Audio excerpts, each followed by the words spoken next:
वो एक माध्यम बने दुनिया को समझने के लिए।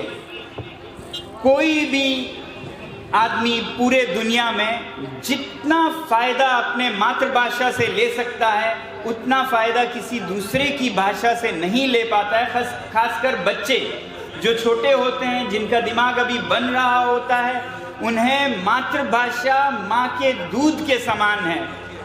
माँ का दूध न दे तो बच्चे बीमार और मरियल बढ़ेंगे।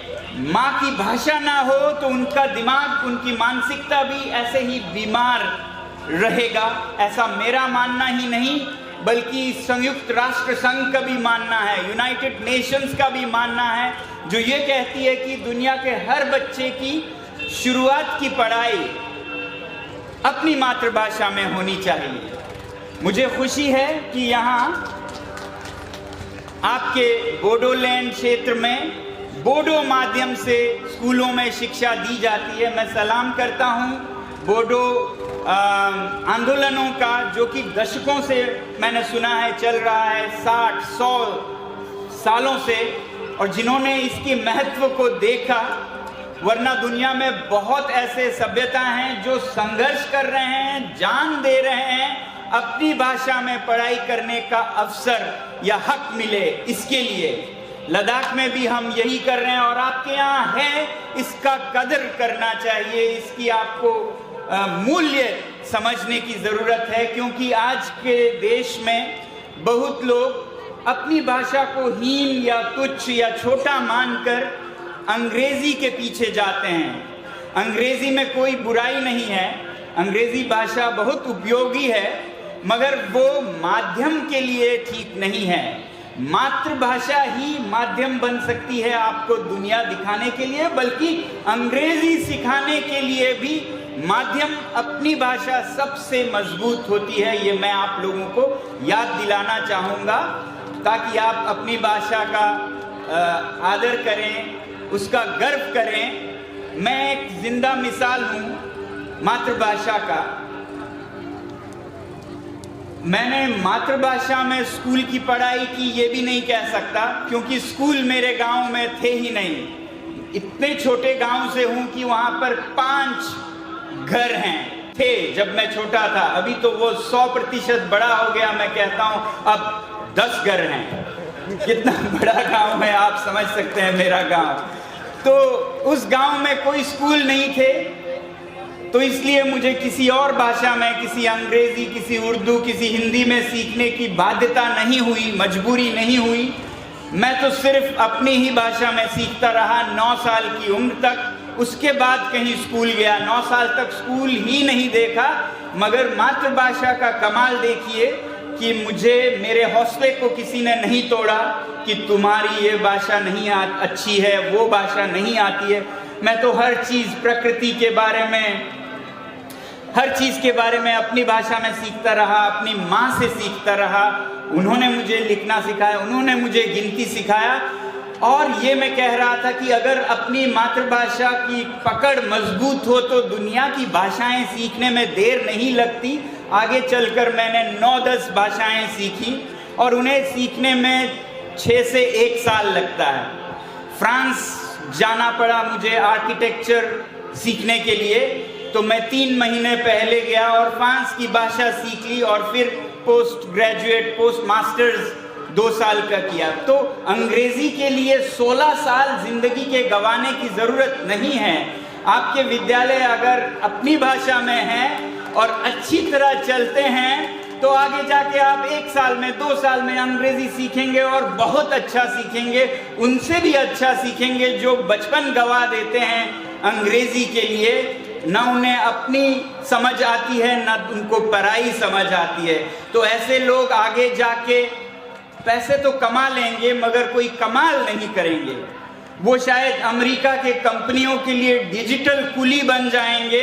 वो जब सोते हैं तो रात को काम करके मालिकों के लिए कल तक सॉफ्टवेयर तैयार रखें। वो इनोवेटर्स नहीं बनेंगे, वो ओरिजिनल थिंकर्स नहीं बनेंगे। वास्तविक जो सोच है, जो नवाचारी सोच है, इनोवेशन है, वो सबसे अच्छी अपनी मातृभाषा में ही हो सकती है। वरना हम कच्चे कमज़ोर होके रह जाएंगे।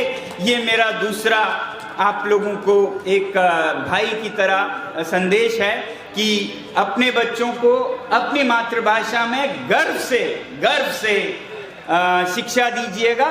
प्राइवेट स्कूल्स बहुत हैं जो अंग्रेजी माध्यम में चलते हैं, अच्छे हैं, मगर प्राइवेट स्कूल का मतलब भाषा से नहीं है। प्राइवेट चलाएं, बहुत अच्छा चलाएं, मगर अपनी मातृभाषा में चलाएं। अगर आप बहुत से देशों में जो दुनिया के सबसे अच्छे देश हैं शिक्षा में, वो स्कैंडिनेविया, डेनमार्क, स्वीडन, नॉर्वे, इनको माना जाता है। तो सबसे पहली बात तो ये सभी देश अपनी भाषा में शिक्षा चलाते हैं, किसी अंग्रेजी में नहीं, डेनिश में, नॉर्वेजियन में, और दुनिया के सबसे अच्छे साइंटिस्ट, मैथमेटिशियंस पैदा करते हैं। दूसरी बात, इन देशों में सरकारी स्कूल के अलावा किसी निजी प्राइवेट स्कूल का नाम नहीं है, निशान नहीं है। हर एक के बच्चे सरकारी स्कूल में जाते हैं, चाहे वो गरीब हो या प्रधानमंत्री हो या कोई ऑफिसर हो, सबके बच्चे एक ही स्कूल में जाते हैं और सबके बच्चे हैं, इसलिए ख्याल रखते हैं और इस वजह से हर एक के बच्चे को अपनी मातृभाषा में गुणवत्ता, क्वालिटी एजुकेशन मिल जाती है।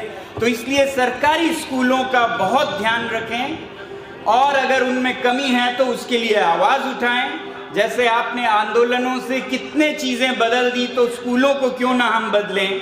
कल मैंने सुना कि ऐसे स्कूलों में बहुत बार 200 बच्चों के लिए 2 शिक्षक हैं, तो मैंने कहा इसका हल मैं तो नहीं दे सकता, हल तो आपके पास है। जिस बात पर आप प्राथमिकता देंगे सरकार उसी में लग जाएगी। यही तो गणतंत्र का सुंदरता है कि आप अगर स्कूलों के मुद्दे को ऊपर उठाएं तो पूरी सरकार की शक्ति उसी को सुलझाने में लग जाएगी।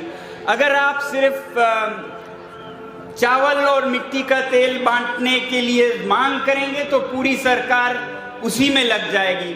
तो शायद विद्यार्थियों के आंदोलन को अब शिक्षा में जो अनुपात, जो सुविधा होनी चाहिए उस पर आवाज़ उठानी चाहिए। तो मुझे यकीन है कि सरकार जमहूरियत, गणतंत्र पर उनका नींव है, तो इसलिए वो आपकी वो मांगें पूरी करेंगे। जिस तरह से जो नामुमकिन है उनको आपने पूरा किया, तो मैं कौन होता हूँ बताने वाला कि कैसे डेमोक्रेसी में, गणतंत्र में लोगों की मांगें पूरी होती है। तो मेरी उम्मीद है कि आप लोग ऐसे ही अपने भविष्य को उज्जवल करते रहेंगे। सर्वाइवल और यूनिटी के बाद आप प्रॉस्पेरिटी के लिए गुणवत्ता शिक्षा पर ध्यान देंगे। हम लद्दाख में यही संघर्ष करते आए हैं, अभी यूटी बना है तो और हम सीखना चाहते हैं और लोगों से, खासकर आप लोगों से। जैसे आपके संरक्षण 6 शेड्यूल में जिस तरह से हो रहा है उससे हम सीखना चाहते हैं। तो हम ये रिश्ता आगे भी बढ़ाना चाहेंगे और हो सके तो हम विद्यार्थियों का आदान प्रदान कराना चाहेंगे कि आपके यहाँ से भी लद्दाख आएँ सदस्य, ऐसे जम्बोरीज हो, मिलाप हो लोगों का और लद्दाख से यहाँ आए। ऐसा मैं एक शुरुआत समझता हूँ इस विजिट को, ना कि एक अंत, बल्कि मैं ये कहूँगा इन बातों के साथ मैं इस सिलसिले को शुरू मान के अपना वक्तव्य यहीं ख़त्म करना चाहता हूँ। आप सभी का बहुत बहुत धन्यवाद और आप लोगों को बहुत शुभकामनाएं कि इस तरह से आपका ये 53वां 53rd एनुअल कॉन्फ्रेंस हो रहा है और सैकड़ों साल, हजारों साल ये कॉन्फ्रेंस चलता रहे, हम भी इससे सीखते रहें। आप सभी का फिर से बहुत बहुत धन्यवाद, बहुत बहुत धन्यवाद। Thank you.